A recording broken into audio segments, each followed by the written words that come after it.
हिंदुओं से बदला लेने के लिए कांग्रेस ने 3 महाघटिया कानून बनाए। एक 1991 में बनाया प्लेस ऑफ वर्शिप एक्ट, दूसरा 1992 में बनाया माइनॉरिटी कमीशन एक्ट और तीसरा 1995 में बनाया वक्फ एक्ट। और हिंदुओं से बदला लेने की बात मैं क्यों कह रहा हूं? क्योंकि राम मंदिर का मूवमेंट 1988 से पीक पे आना शुरू हुआ, 1990 में एकदम पीक पे आ गया था, कार सेवा शुरू हो चुकी थी। इसलिए हिंदुओं से बदला लेने के लिए, हिंदुओं को नीचा दिखाने के लिए कांग्रेस की सरकार ने सबसे पहले 1991 में प्लेस ऑफ वर्शिप एक्ट बनाया। और उसका मूल कारण था कि उस समय एक नारा दिया जाता था, अयोध्या तो झांकी है, काशी मथुरा बाकी है। कांग्रेस की सरकार ने 1991 में कानून बना के काशी और मथुरा कभी हम फ्री न करा पाए। जिन मठ मंदिरों पे हमारा मुगलों ने कब्जा किया, वहां पे मस्जिद बनवा दिया, उसको हम रिस्टोर न कर पाए, उसलिए उन्होंने 1991 में कानून बना दिया प्लेस ऑफ वर्शिप एक्ट। यह कानून कहता है कि अयोध्या का मुकदमा तो कोर्ट से चलेगा, बाकी सारे के सारे मुकदमे जो कोर्ट में चल रहे हैं खत्म हो जाएंगे, नया कोई मुकदमा फाइल नहीं हो पाएगा। इसका मतलब हिंदू, जैन, बौद्ध और सिख के लिए कोर्ट का दरवाजा ही बंद कर दिया। किसी भी लोकतांत्रिक देश में जो विवाद होता है उसका समाधान कोर्ट के जरिए होता है। अगर कोर्ट का दरवाजा बंद हो जाएगा तो लोकतंत्र खत्म हो जाएगा, भीड़ तंत्र हावी हो जाएगा। लेकिन कांग्रेस की सरकार ने यह काम किया। वो कांग्रेस की सरकार ने कहा तुम्हें कोर्ट जाने नहीं देंगे, और अगर वैसे तुम भीड़ इकट्ठा करोगे तुम्हारे ऊपर गोली चलवाएंगे। आखिर अयोध्या में गोली चली ना, हिंदू मारे गए ना, तो कोर्ट जा नहीं सकते, भीड़ इकट्ठा कर नहीं सकते। भीड़ इकट्ठा करोगे लाठीचार्ज करेंगे, गोली मारेंगे और कोर्ट तुम्हें जाने नहीं देंगे। हमारा राइट टू रिलीजन छीन लिया, हमारा राइट टू कल्चर छीन लिया। जिन मंदिरों के बारे में हमारे किताबों में लिखा हुआ है, उन मंदिरों को हम वापस नहीं ले सकते। कांग्रेस ने कानून बना के बाबर, हुमायूं, तुगलक, गजनी, गोरी, औरंगजेब के इल्लीगल काम को लीगलाइज कर दिया। जो उन्होंने हमारे मठ मंदिरों पर अवैध निर्माण किया, अवैध कब्जा किया, कांग्रेस ने उसको लीगलाइज कर दिया। इसलिए मैं कहता हूं 1991 का place of worship act Bharat का सबसे घटिया कानून है और यह कांग्रेस का महापाप है। इस महापाप को खत्म करना बहुत जरूरी है। मैं धन्यवाद दूंगा सांसद हरनाथ यादव जी को कि उन्होंने इसके खिलाफ संसद में आवाज उठाया है, उन्होंने प्राइवेट मेंबर बिल भी पेश किया है और हमें पूरा भरोसा है कि अब आने वाले सत्र में, नई सरकार में यह प्लेस ऑफ वर्शिप एक्ट खत्म होगा। और वो इसलिए विश्वास है क्योंकि मोदी जी ने संसद में कहा है कि हम ऐसा भारत बनाएंगे जो अगले 1000 साल सुरक्षित रहे। कायदे से कांग्रेस की सरकार को कानून बना के जो हमारा मथुरा का मंदिर था उसको रिस्टोर करना चाहिए था। जो जौनपुर में अटाला है, जहां पे अटाला मस्जिद बन गई है, उसको रिस्टोर करना चाहिए था। जो हमारा ज्ञानवापी है, इसको रिस्टोर करने के लिए कानून बनाना चाहिए था। एक कानून बनाते, गुजरात का जो रुद्र महालय मंदिर है जहां जामी मस्जिद बनी है, उसको रिस्टोर कर लेते। कानून बना के जो गुजरात में भद्रकाली मस्जिद पे अवैध कब्जा हो रखा है, जहां जामा मस्जिद बनी, उसको रिस्टोर कर लेते। जो बंगाल में अदीना मस्जिद बन गई हमारे मंदिर के ऊपर, उसको रिस्टोर कर सकते थे। जो मध्य प्रदेश में विजया मंदिर के ऊपर मस्जिद बन गई है, उसको रिस्टोर कर सकते थे। जो यहां पे दिल्ली में जो जैन मंदिरों के ऊपर एक कुतुबुल इस्लाम बन गई है मस्जिद, उसको रिस्टोर कर सकते थे।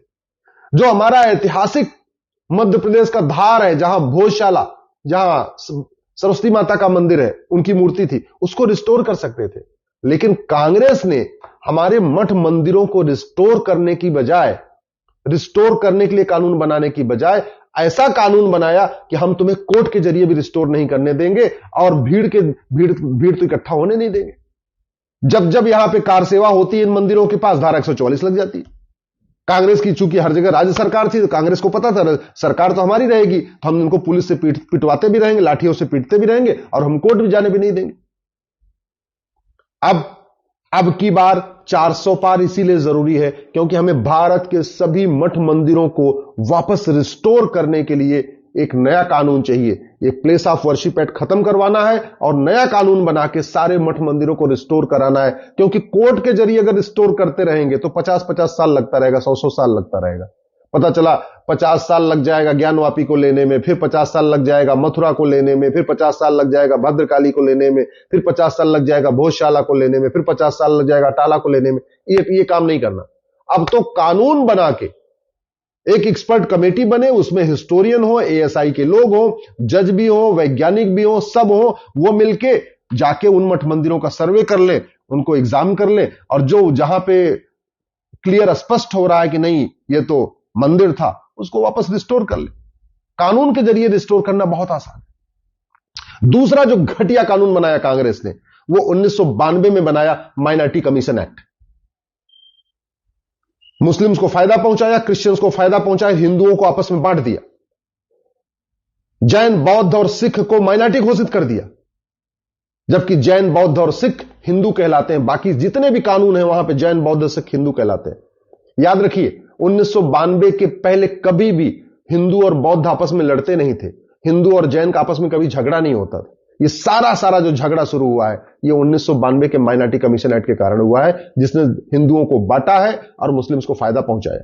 ये घटिया कानून बनाया कांग्रेस ने। इस 1992 के माइनॉरिटी कमीशन एक्ट को भी खत्म करवाना है, माइनॉरिटी अफेयर मिनिस्ट्री को खत्म कराना है, माइनॉरिटी एजुकेशन इंस्टीट्यूशन को भी खत्म कराना है। तो इसलिए मैं कहता हूं अब की बार 400 पार जरूरी है। जो तीसरा घटिया कानून बनाया वो वक्फ एक्ट 1995 में। वैसे जो पहला वक्फ एक्ट बना था वो नेहरू जी ने बनाया था 1954 में। इंदिरा गांधी ने उसको और मजबूत किया, राजीव गांधी ने वक्फ एक्ट को और मजबूत किया, लेकिन नरसिम्हा राव ने तो सारी सीमाएं तोड़ दिया। 1995 का जो वक्फ एक्ट है वो तो अनलिमिटेड पावर देता है। किसी भी जमीन के ऊपर वक्फ बोर्ड हाथ रख दे तो कहेगा वो वक्फ बोर्ड की प्रॉपर्टी हो जाएगी। किसी जमीन को, किसी पार्क को जाके कह दे यहां बाबर का घोड़ा घास खाता था, किसी भी सरकारी किसी जंगल में जाके कह दे यहां औरंगजेब का घोड़ा घास खाने आता था, वो जंगल उसका, वो पार्क उसका, वो ऊसर जमीन उसकी, वो बंजर जमीन उसकी, वो खेल का मैदान उसका। लोगों की जमीन वक्फ बोर्ड नहीं छीन रहा है, बल्कि जो पब्लिक लैंड है, जो सरकारी जमीन होती है, पार्क होता है, खेल का मैदान होता है, गोचर की जमीन होती है, बंजर जमीन होती है, ऊसर जमीन होती है, आदिवासियों के गांव, वहां पे जा जाके कब्जा करता चले जा रहा। रेलवे और डिफेंस के बाद सबसे ज्यादा जमीन इस समय वक्फ बोर्ड के पास। ये सारी जमीन वापस लेना है।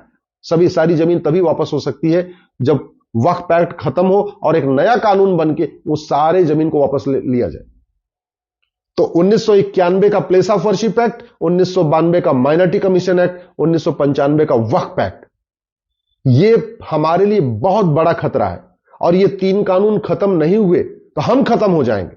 मैं आपको गारंटी के साथ कहता हूं, अगर ये तीन कानून खत्म नहीं हुए तो हम खत्म हो जाएंगे।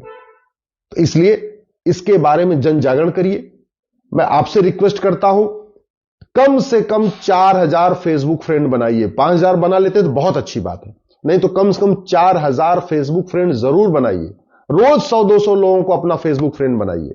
पर डे 1 घंटे टाइम निकालिए, फेसबुक पे 100 से 200 लोगों को रिक्वेस्ट भेजिए फ्रेंडशिप की।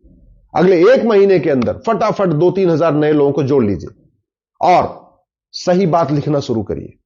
अगर दल गुलामी नहीं छोड़े, पार्टियों की गुलामी नहीं छोड़े, जाति के आधार पर बटे रहे, भाषा के आधार पर बटे रहे, क्षेत्र के आधार पर बटे रहे, अगड़े पिछड़े के आधार पर बटे रहे, तो ये कानून खत्म नहीं हो पाएंगे। ये कानून तब खत्म होंगे जब आप सब लोग मिलके भारतीय हो जाएंगे और बोलेंगे हम भारतीय हैं, सबसे पहले घटिया कानून बदलो।